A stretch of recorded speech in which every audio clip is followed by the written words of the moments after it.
world's changing. And you are right in the center of it. I don't know what's ahead, but all bets are off.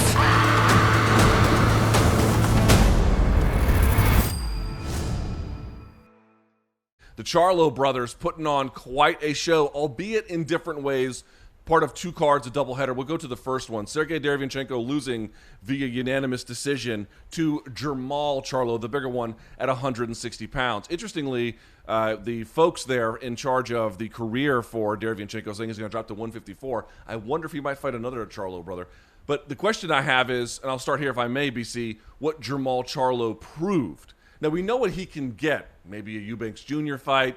If the stars align, Canelo's not out of the question, I suppose, although probably not top of mind. I don't mean like what's next in that sense. I mean, what did he prove?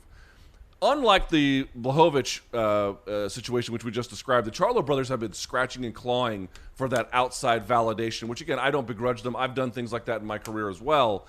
But to me, what they proved is that the upper bound limit that the very intense skeptics that they draw clearly need to move the goalposts a little bit here. They are capable of much more than their critics would let you believe. And that's true really of anybody.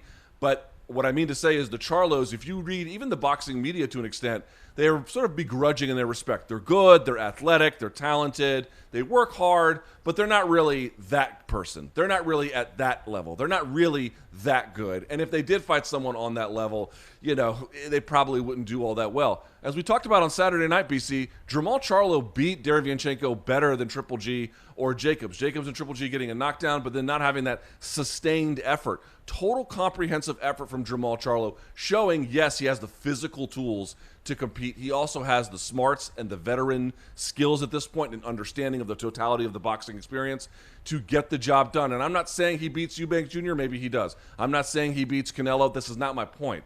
My point being is he has proved in this, and what he earned was that you cannot trust the skeptics to give you an honest view of the true nature of what he can do. You can't ignore them, but it just shows certain fighters elicit, or even pro athletes, elicit an amount of criticism that is rooted in something, but is totally overblown in other ways. And I think Jermall Charlo has shown that the critics are treating him in that kind of way. Well, look, you know, maybe some of the critics wouldn't give him the credit because, you know, the Charlos are brash African-American stars who take no crap. I don't know, maybe some of that. But to defend the critics for a second, you know, you can't really anoint somebody until you really see them in there against a contemporary, a true elite. And that's what we had here in Derevyanchenko. Now, time will tell if Derevyanchenko was, you know, somewhat damaged goods from the hell he went through against Golovkin. He didn't seem to be on Saturday night. He gave a world-class effort. He is, you know, what we said he was coming in. Sergey Derevyanchenko is one of the best fighters in the world. I'm sorry. You know, he's one of the elite middleweights, whether he's lost 3 title fights or not. He was the perfect foil for Jermall Charlo to have the chance to show us everything that he's about. He just so happens that he is the full package. So when he says before the fight, I'm already the best middleweight in the world, it's natural to be like, all right, bro, let's, you know, we got to see it, right? You know, I really can't give you any chance against Canelo until I see you in there against someone comparable. Well, here's Derevyanchenko, and what you saw was such a full performance. Luke, for the fact that Jermall, you know, according to CompuBox, I said the stat a lot last week, you know, attempts the least amount of punches for active middleweights, there was always that concern that he would allow Derevyanchenko to have a certain place in this fight that maybe he didn't deserve because Jermall was the bigger fighter. I wanted to see him use the jab. He did exactly just that. He controlled distance at such a expert level that there really are no flaws in Jermall Charlo's game at 160 pounds, and there really are very few fighters who are going to be able to deal outright with that combination of speed, power, and athleticism. And then when you add in the intelligence, the patience, the poise, this is an absolute complete fighter.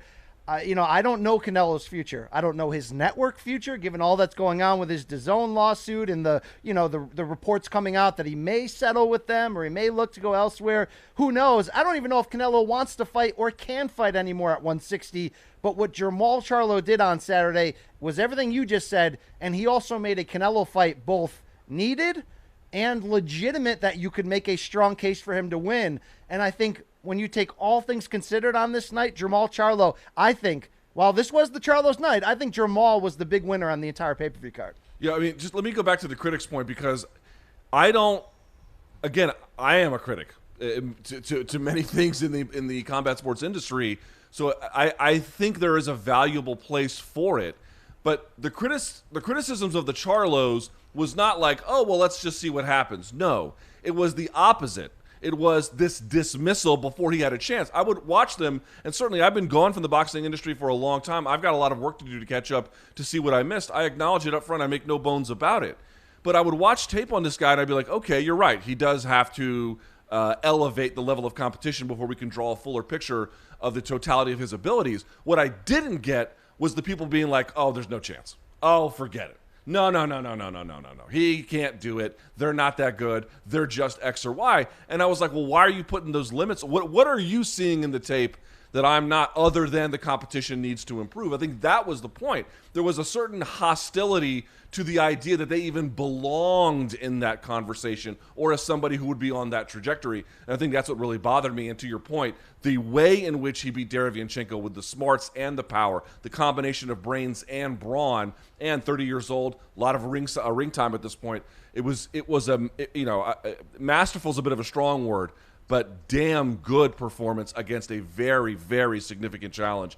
I thought he passed with flying colors. Any final thoughts on that particular contest? Yeah, Derevyanchenko's future, final thought here. His manager, Keith Conley, as you mentioned, they talked about he'll probably go down to 154 now. And at age 34, with a dream to win a world title, it makes a lot of sense. Derevyanchenko's a small middleweight. He gave hell to the three best middleweights of his era at the moment. Luke, even though 154 is a much deeper category, right? There are hella names up and down that roster that go from Harrison, Lara, Hurd, J-Rock, on and on to Jermell and Banana as well.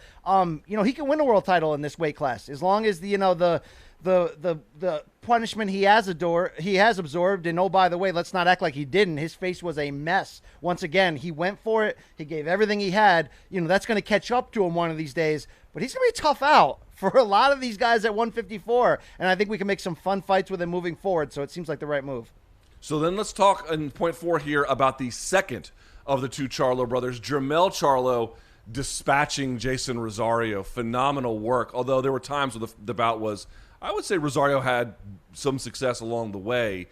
Is there anything left for him, Brian, for the smaller of the two brothers, Jermell, at 154, now that he's got 3 of the 4 titles?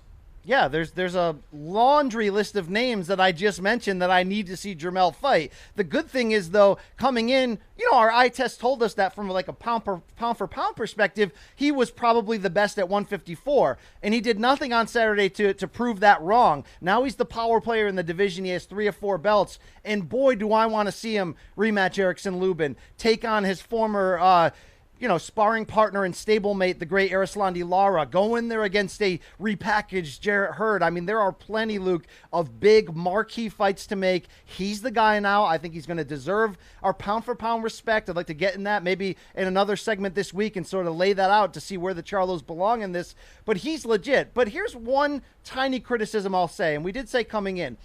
If I look at the expectations of the 4 main event fighters coming in, I thought Derevyanchenko lived up to our expectations. I thought Jermall exceeded them. I do think, though, that Banana Rosario, who, again, we said we're not really sure how good he is, I think he certainly was underwhelming overall. And I think even though Jermell dominated this fight, even though he scored 3 knockdowns, even though he pretty much showed you who he is, I do fear for Jermell still, Luke, that he does not throw enough punches. That was a problem in 2 close fights with Tony Harrison. Maybe that first one didn't need to be a disputed decision if he had got out there with his jab and really made a statement like Jermall did against Derevyanchenko. And if he had done that in the rematch with Harrison, although Jermell did get a late knockout and it was spectacular, that fight maybe wouldn't have been as close either. Jermell is an incredible talent, just like his brother, an amazing counterpuncher. You saw the 3 knockdowns. But Luke, you look at the stats. Banana landed something like 24 more punches than Charlo. It's great to be efficient, but if you do not knock out the fellow elite standing across from you, and it just so happened that Rosario is not of that ilk, The judges may not reward how great your counterpunching was. You have to leave no doubt. Jermall learned that against Derevyanchenko. I kind of need Jermell to learn that. It's a small criticism, but it may end up being, again, a hard lesson learned like he had the first time around against Harrison. Yeah, it's funny. He by the way, he committed the same sin in the second Harrison fight. He was numerically outstruck in that one for long portions of the fight, right? I mean, early knockdown notwithstanding, and of course the way he stopped it. And then here the same thing in the Rosario fight, where he was numerically outstruck until he just waited for these giant punctuated moments upon which to win. And he, in fact, did win. So the question is, to your point, right, what happens if J-Rock gets a crack? What happens if Hurd reestablishes himself? What happens if, by the way, Derevyanchenko goes down to 154, and that's a fight that makes it to, guys might put it on him. How long can he rest on this style before it costs him? One more point, though. I don't understand why you're surprised Rosario fought the way that he did. To me, it's like that was the way in which he was dropped, I will acknowledge, was surprising, especially that stab to the body. I don't think there was any acting. I think he got stuck with a hard shot. But, I mean, the sort of loose style where in moments he can apply good pressure, he's got big power. I was looking at some boxing trainers talking about it after the fact, and they were saying his whole stance was wrong, his whole approach to the game. There was a reason, or this particular fight, I should say, there was a reason why he was so susceptible there and why Charlo went the way he did. I don't know. Like, at 25, we talked about it, BC. He's still coming into his own, and he has this risk style where at times he's going to overperform and at times he's going to underperform. I don't know if he really underperformed versus he was overmatched.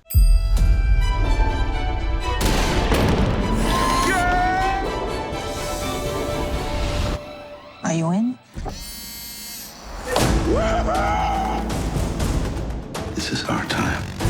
The world's changed, and you are right in the center of it. I don't know what's ahead, but all bets are off.